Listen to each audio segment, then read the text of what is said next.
Hello world, hello Philippines, good morning. I'm Coach Jonalyn Paila. Nandito naman po ako sa inyong harapan upang i-promote ang aking negosyo. But before that, gusto ko lang kayo kamustahin kahapon sa celebration ng Father's Day.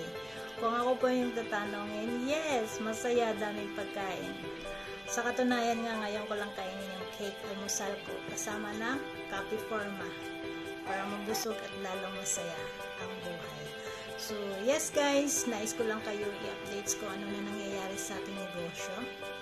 Okay naman po, maraming inquiries, maraming nag-join. Lalo na ngayon ay napakababa na yung puhunan. Sa halagang 990, pwede ka na makapag-start, pwede ka na maka-join dito sa company namin. At lalo na ngayon guys, sa panahon ngayon, kailangan natin ng extra income. Pagkain ay pinaka-importante. For tips guys, kung paano mapa-join at kung paano magkaroon ng downlines. Number 1 guys, dapat malalim ang iyong paniniwala sa company at yung may-ari ng company. Kilatisin nyo ng mabuti na ang sinalihan nyo ba na company ay nakakatulong sa inyo at okay po ba. Number 2 ay ang products na inyong gagamitin at ang inyong ibenta, okay po ba. Number 3, ang marketing plan.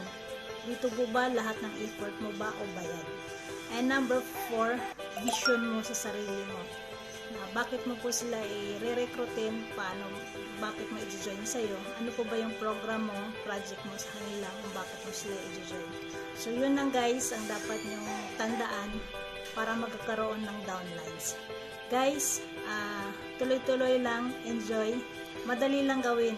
Makinig lang kayo sa inyong uplines at manonood lang kayo kung ano yung mga nangyayari sa company. May meeting naman po sa FB Live, Zoom, at kung ano-ano guys. Kaya, yun lang guys. Have a nice day.